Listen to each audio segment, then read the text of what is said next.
we're good? Now we can hear this because we've been going live here, guys, and I'm Right. sorry you're just getting this now, but he's given some incredible stuff that I've stated in the past, and I think the way you just put it is beautiful. And you were saying that when you were 15 years old, you had these dreams, and then you got to the Olympia stage. Continue.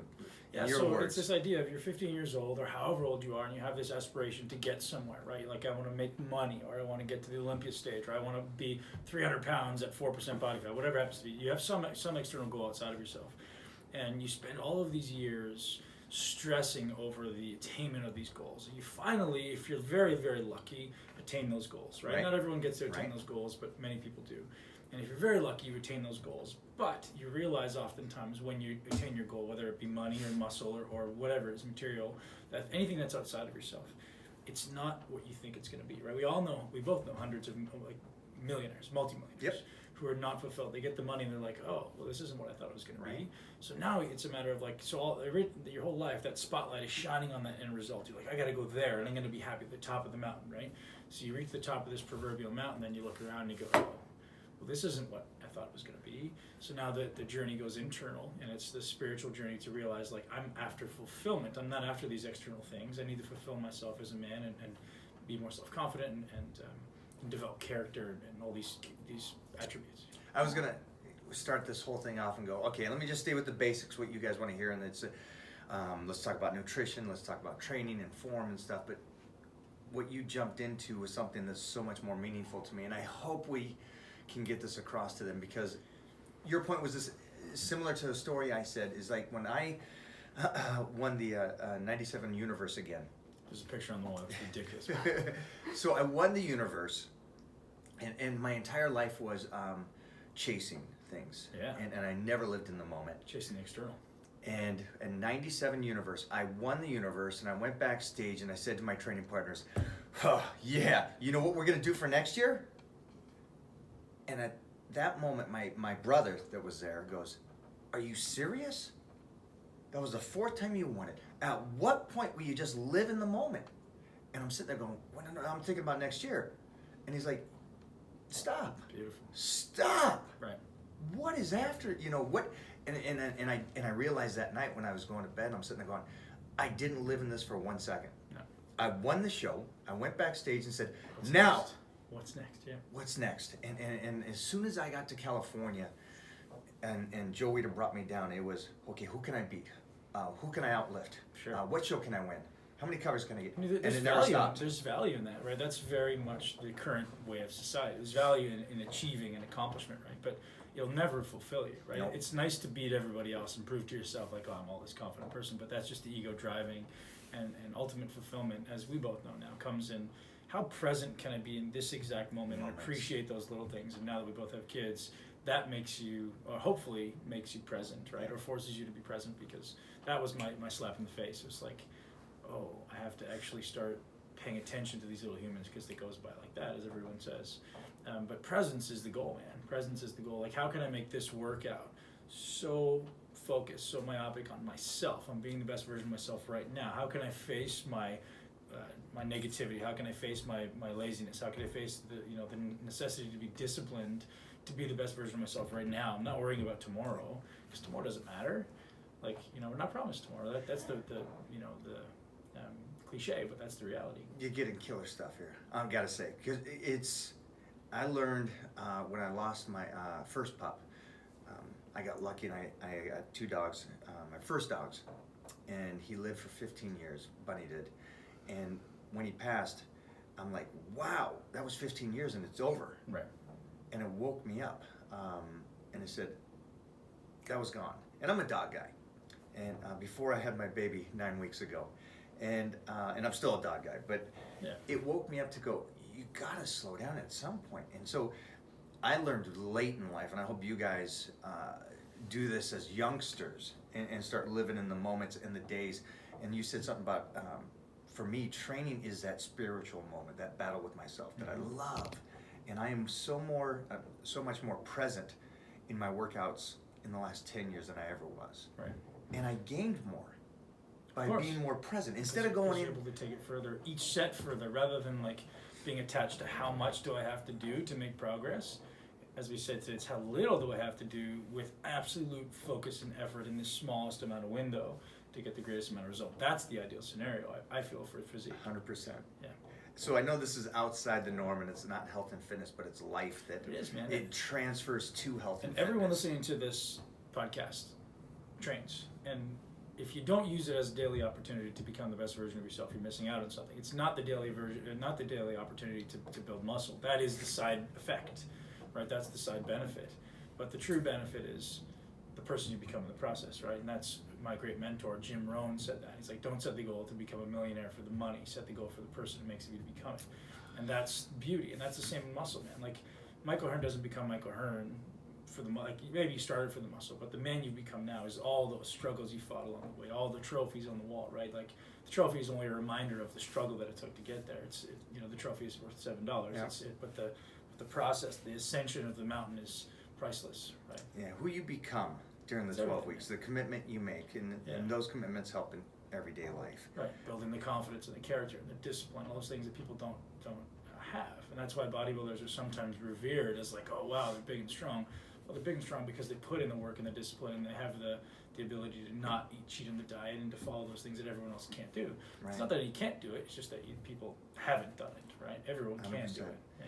I know that we get carried away with being a new father and everything, so I want to stay focused on a couple different things, because you are a form guy, and we've both been, we both are strong guys. Yeah. And we were strong as youngsters, Yeah. and we've maintained that strength. Well, so that's what people don't get, right? It's like, at one point, I was like everybody else. I was just that guy who was, I had a chip on my shoulder because I attached to being a lazy kid. So when I started bodybuilding, like, I was going to be known as the hardest working mofo that anyone has ever known, and I want to crush everybody. Right. And I would intentionally go out of my way to do that. So like I said, I don't talk numbers, but very strong at a very young age. And what happened? Did I build muscle? Yeah, I built muscle. My strengths got very strong, and my weaknesses were very weak. And I would just train harder and harder and harder, like that kid today at the gym. He's like, I do everything for back. I'm like, yeah, dude, I was there. I was doing 5-plate bent rows with strict form, what I believe to be strict form. Right. I was doing 750-pound squats. I was doing 750-pound deadlifts for reps, and I wasn't growing. I was like, what's going on? And I was doing really heavy 2-plate curls. No biceps. Why not? I got really sore elbows, sore shoulders, no biceps. So I went down that path for years of like beating my head against the wall, like, because everyone says you got to work harder, you got to do more, you need more volume, you need heavy compounds, Right, you got to do the right. like they do the basics. You got to do more often. Like, fuck, I did everything, smashing my head against the wall. All I got was sore shoulders, sore joints. Yeah, so that, thankfully, I was just lucky enough to find that mentor who said, hey man, why don't you try this? He never said, hey, this is the way to do it, Right, which is why I just try said- not to do that either. I said, hey, why don't you try this? And like, oh, I'll never tell somebody, hey, that you're wrong. Like, it's not my job. Go, if you're enjoying that, go do it. Like, that's a big part of it. But what I like to do is just lead them down a path. Like, hey, what are you trying to do with that? Like, I'm trying to build my lines. Oh, okay. Well, why don't you try it this way instead? Try it a little different. Yeah. And like, oh my gosh, I've never felt like that. So then they discover it on their own. It has nothing to do with me, right? Yeah, but you're a good coach. You're a good coach, and I'm blessed to teach a lot of people. and you're paying attention to it, and you're helping them. And we were training this morning, and that young kid that just took second in the pro cal, beautiful body. I looked at his everything. physique out today. He looked great, man. He looked great From the front. and he did take second. Yeah. So that's a pro show. That's badass. Yeah. But he did something that I see a lot of people do, and that is the whole listening but wanting to respond to what you're saying. Well, because they have their belief for what the Yeah. answer should be. And as you know, I'm not going to fight you on it. Like, some people come for looking for answers, and some people come looking for affirmation that their answer is correct. Right. So I'm not going to fight you on You it. wanna- When you're ready, when the student is ready, the teacher appears, right? So, Empty the cup, my friend. Bruce Lee, empty the cup. Yeah. When it's too full and it's overflowing, I can't teach you anything. Yeah. And I know that Heath Evans went out and trained with you, came back and just was praising it. But I can see what you're doing, and I see everything you're doing, and I love what you're doing. Thanks, man. Mostly because we've trained together. Yeah. We've butted heads on training. That we love it because Yeah. you and I are savages and friends, but we push each other in the training. Yeah. And all we're trying to say is, yes, strive to be better. Mostly because when I was going back to the earlier when I won the universe again, that drive has kept me through my whole life. But if I could slow it down, and that's all I think I'm trying to say to you guys, and mostly when we're training, slow it down and understand that it's that day that matters. It's not the show that's coming. The show, winning the show is not going to change you much.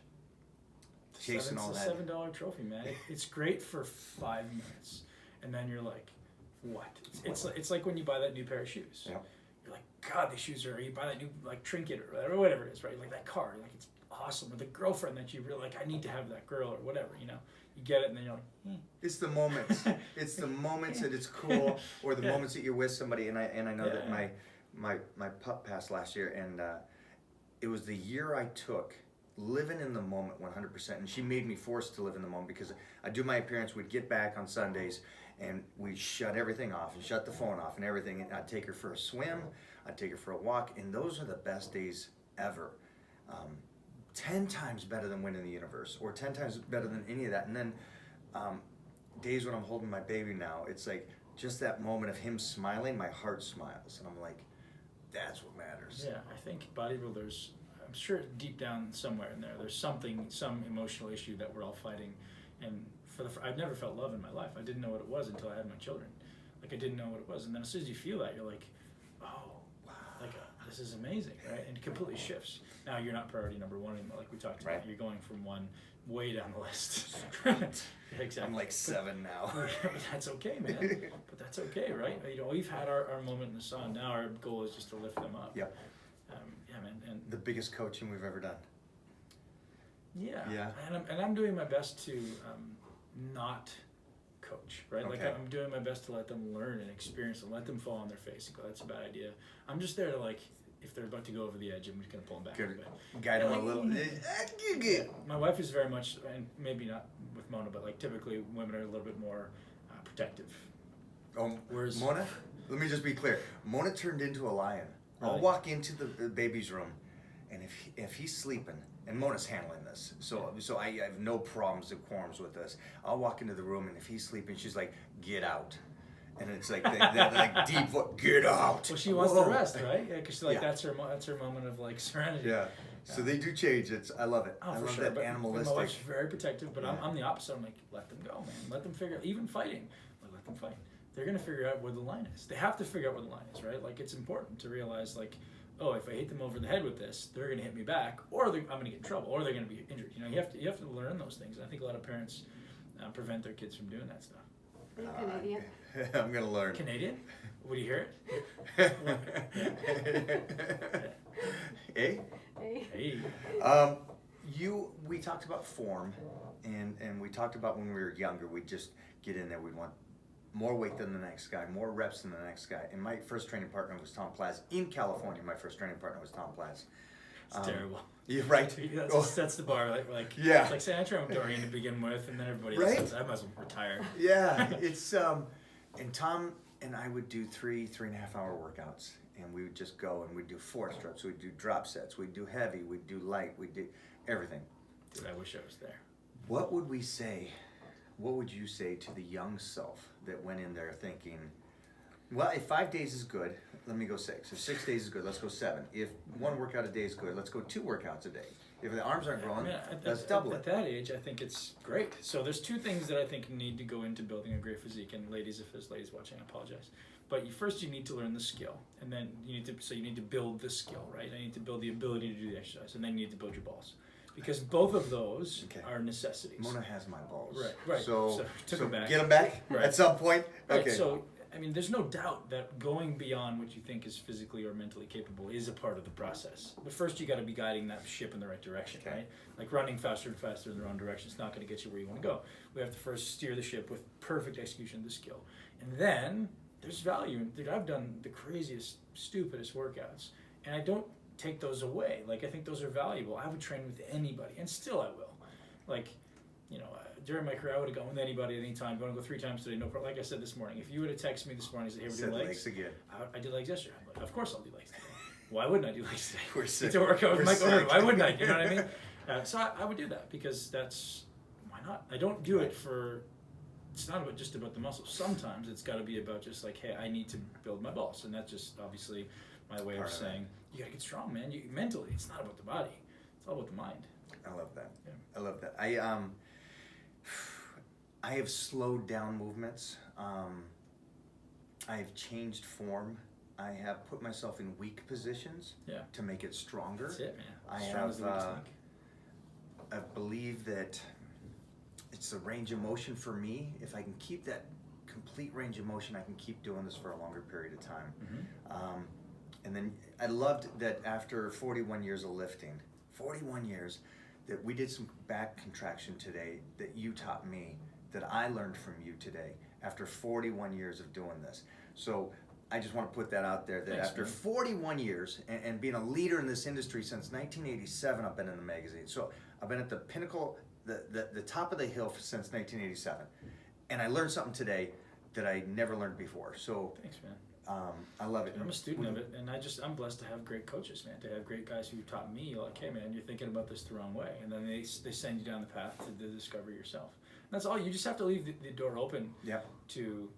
No, I don't know how to do this. Right. Like, no matter how good you are, like, I don't think I know everything. I'm nowhere close to that. So no matter how good you are at something, there's still something to be learned, always, and the way to improve. I love that. I love that we did that. Let me ask you this, if you can wrap this up.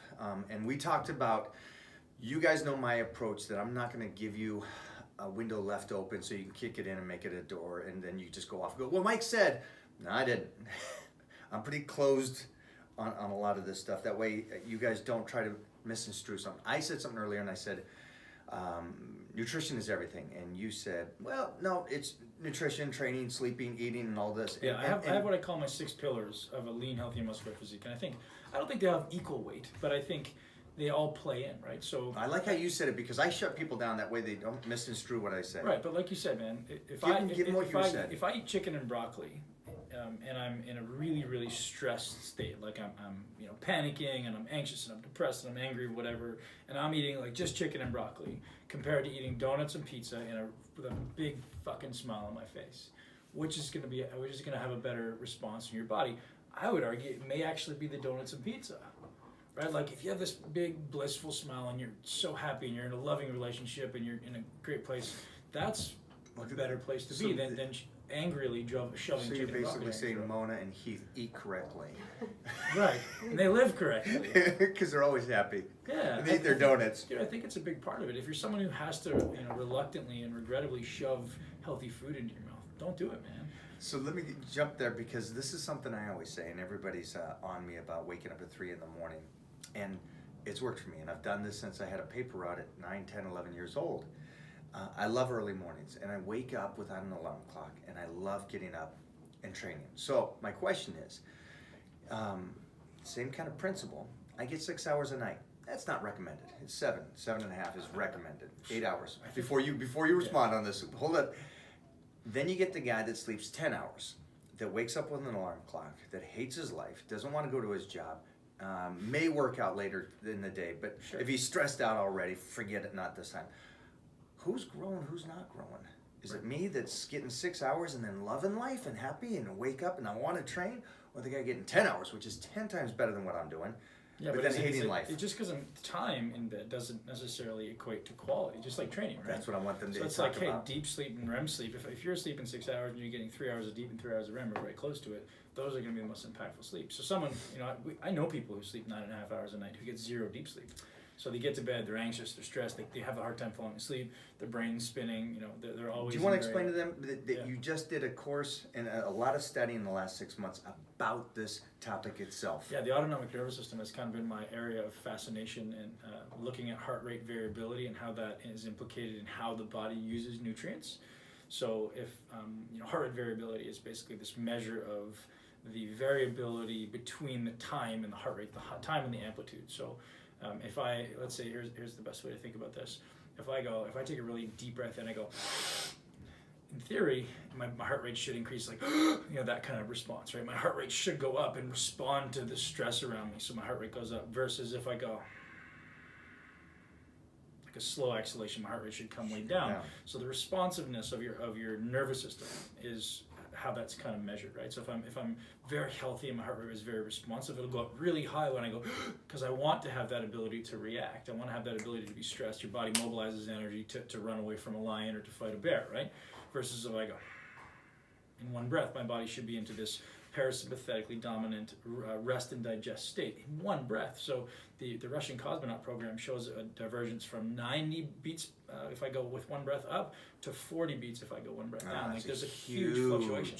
So it's this ability for your nervous system to respond. And if I'm always in this kind of elevated state of this really short breath, which is what most people live, your body's never ready to digest and rest and actually recover. So how do we start to implement or to affect that? We have to implement parasympathetic activities, things that are calming, things that are rejuvenating, things that are fulfilling to us, relationships and being outside and being at the beach or being on the beach and being in the sun, like things that are being with your children, things that are going to be more calming and like yin and more rejuvenating. And that's putting food into a state that is stressed, which is where everybody is not effective. Here's a very simple fact. In 2018, the resonant respiration rate, so the number of times you breathe per minute on average, is between 17 and 19 breaths per minute. That's what we're breathing now on average. So a healthy person will be in the range of like 10 to 12. In 1920, on average, it was 5 to 6 breaths per minute. That's 100 years ago. We've almost tripled the number of breaths per minute. That's like military data, right? So what happens to our ability to digest? What happens to our ability to sleep? So what has happened since then to now that changed that? Electricity. Really? Well, yeah, EMF, and obviously cars and pollution and things that are just like our lifestyles are just stressful. Think what they would have done back then, right? It would have been life on a farm. Yeah. Like you wake up when you wake up, probably early, but maybe you take a midday nap. It's very calming. You're going at your own pace. There's nothing and you're always outside. Right. So there's no real necessity to get stressed or panicked. And Instagram started in what, 1921? Yeah, right. I see your point though. Yeah. It's much more stressful. No trolls back then. Everybody's a little bit more relaxed. Yeah. And no cars, man. Like, dude, you can't refute. Even if you're a great driver driving the nicest car in the world, it's still stressful to be in a car. Yeah. Because you never know which a-hole is going to cut you off. You never know when you're in a rush, like you're going 100 miles an hour on the highway. Like, dude, that's stressful, consciously or not. And Mona's from New York, so that just that heightens it for me. There's always somebody pissed off at you for something in New York, right? Honking at you for something. Yeah, loud noises are going to be stressful. Fast pace is going to be stressful. So your eyes are very responsive to stress. So anything that you're really focused on increases your stress. So your recommendation for them on sleep? Yeah. Test it? I would test it, yeah. So I use an Youre ring every day, and I love the Youre ring, man. Huge advocate of the Youre ring, showing your deep sleep, your REM sleep. And if you wake up rested and you feel great, you're fine. If you wake up feeling like crap, you have to take some interventions. And the biggest thing to change for sleep is light exposure. So our brains and our cells in our body are all responsive to the circadian rhythm, which is regulated by light. Okay. Predominantly light. It's influenced by light, sleep, exercise. Go further on that. So the light is... Yeah, so your eyes and all the cells in your body are transcribing DNA based on the environment, right? So if my brain senses, or my eye sense light through my retina into what's called my suprachiasmatic nucleus in my brain, it tells my brain what time of the day it is. So if I go outside in the morning, I get a lot of blue light in my eyes because the light is very, very bright in the morning. My brain goes, oh, it's time to wake up. My body starts releasing cortisol to start waking me up. At the end of the day, the sun's coming down, there should be no blue light. Usually it's more of a pink, right? So the pink light starts to initiate this, the absence of blue, melatonin starts being released to prepare us for sleep. But when we're inside now, we're getting blue light artificially, right? So through the TV, through the phone, through the computer, and through like LEDs. So if you're looking to optimize sleep, 3 hours before bed, you change the blue light to a yellow light. Blue, yellow, orange, like red, those things are going to be much less impactful on sleep. So 3 hours before you cut out the TV, you cut out the phone, you cut out the computer, you turn the blue lights off, your sleep will go through the roof. It's a huge difference. I love that. Huge. I love that. You good, Mo? Yeah. We're going to finish this up with one last thing. Mike, we're going to talk about bench presses, man. What's up? Sorry, man. Let's talk about contraction, range of motion. Yeah. So I believe every muscle should go through its full length lengthening, shortening cycle, right? So I want to take them through its full length range. Isn't the big thing right now to shorten the movements and make it more pump? And I see guys doing bicep curls and they do it on a bench where they're just lifting it halfway. And this is the way to get arms. I mean, they do 21s. Yeah, 21s or like side laterals, but just like this. I don't know, man. If that is the big thing, I'm not seeing Not it. familiar It's with not it? in my gym. You gotta follow more Instagram trainers. Yeah, These try. guys got this down. Yeah. So you're a full range, because we train together, and Right. there's some things you can do full range, and there's some things you can't. His legs are so big, and I still think he cheated on squats, because when his hamstring touches his calf, see, there's this whole. It's true. Yeah, it's amazing, but You're a terrible human, Mike. I'm sorry. His range is incredible, and your range was incredible regardless of how big you were. And you were a 300-pound cat, and you walked on stage at what was your weights on stage? Ripped to the bone. My biggest was 287 or something. On stage. Yeah. Okay, so my biggest is bulky, like I'm walking around at 285, something like that. So he was ripped to the bone at that, and he still had such a beautiful range of motion, and controlled the weights. Because I've seen you do the 600 front squat. Sorry, Sure. front. That's not. I'm not messing that up. So I don't know if you remember this, man. The day after the Flex Pro show, I said, "Hey, Mike, do you remember this?" I said, "Mike, what are you training tomorrow?" He said, "Legs." I said, "Okay, whatever you back squat, I'm gonna front squat." Do you remember that? And I don't know that I actually did that. I think you did more on back squats, but I tried to keep up, and that's why I did the 6-plate front squat. That was the day after the Flex Pro. We should have got that on film. Yeah. So he competed, did that. We trained. You're savage, but the range of motion. You're still a pup. How old are you now? 38. 38. You see, you're still a pup, and you're learning all this kind of stuff. I didn't learn this stuff until my 40s, and that was back in 1950. So, there's so much. Mike's actually a vampire. I am. Why do I date a girl from Transylvania? There's stuff that you've learned in the last 5-6 years, and I think we're both similar on the change of who we were. You said about 6-7 years ago you became a different person. 2012, man. You knew it. Oh yeah, as soon as my kids were born, I couldn't be the same man. 2012. Couldn't be the same man. And then my daughter. So my son was like a nudge. My Right. daughter was like a punch in the mouth. Okay. Yeah. So because Okay. my son, like, I was like, oh, it's a boy. He's gonna be my little buddy, and we're gonna have fun, and like, oh, it's gonna be amazing. And we're doing all the same things together. And your daughter came, and you're like, I'm not really sure what to do with this little human, but my heart feels really, really different right now. We didn't know it was coming, so it was like this. We knew she was pregnant, but we didn't know if it was a boy or a girl. Right. And the whole time, like, boy, for sure. Like, we're gonna play baseball. We're gonna do some bodybuilding. He's gonna be my deadlifting partner. Oh. And my daughter comes, and I was like, what am I gonna do with her? I guess I'm gonna learn how to dance. So it was. You were 32. Yeah. You were 32, which is a great age to really go, okay, I need to change the protocol, the way I think, the way I do it. So when I started bodybuilding, I told myself I was gonna retire at 35. Okay. And I stuck with that. And I hoped to have won 3 Olympias by that point, but I told myself, man, 35, I'm done. Because in bodybuilding, man, we have to admit that it's, 1, I'm really heavy. 2, I'm obviously doing things that are not the most healthy thing in the world. So I was like, man, 35, I'm done. Right. Like, there's no way. Right. I'm not going to keep doing this shit. Like, I don't value a trophy that much. Like, and I asked myself the question, like, if, could I have won a Mr. Olympia? I still believe I could have, had I, kept going as myopically as I was. It doesn't matter. But I asked myself, would you be happy to win an Olympia and to have your kids say you're a terrible dad or you're a piece of shit? And you know the answer to that. You're like, I do now. fuck no, I man. do now. Like, no, nothing in the world is worth your kids going, like, I have trophies off to the side here, and it's the Masters Martial Arts Hall of Fame. It's the Bodybuilding Hall of Fame, and then Universe and all this kind of stuff. And then I got a picture of my son over here, which is by the only thing that tenfold matters. the best trophy up there in the world. Dude, only thing that Everything matters. else, it doesn't matter. It's just decoration. Yeah. So I just want them to know they're loved unconditionally. Nothing they can ever do would make me not love them, and that's, how do I show that if I'm putting my workouts in front of them, right? So, no, man, I told you, my value system is like at the top of it, has to be family. And even going on trips like this, I love that. yeah. I want to correlate this to something, because I don't want to sit here and preach that we're going to be these great parents. We're trying to be good people. Yeah. And I think when it comes to weightlifting, when we talk about weightlifting, and these trophies are cool, and I'm glad I got them, and I know you glad you got your trophies and you did what you did, yeah. but that just builds the character that you are. And I was trying to say this earlier, that we know a lot of guys that win the Universe or win the America or win championships, and in all styles of whatever it is, martial arts and stuff.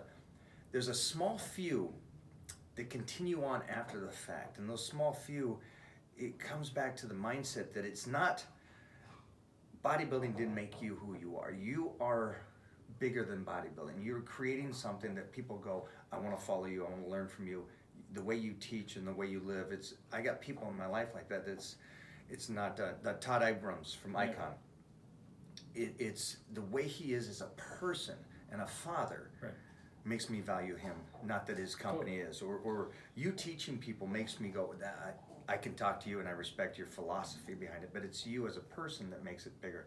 And if I can kind of correlate that, you being a parent and being the best you can, it's just you trying to be a good person, which I So freaking love. we talked about schooling kids, right? I'm homeschooling, and people go, well, how are you following a curriculum? I'm like, no. Like, what are you trying to teach them?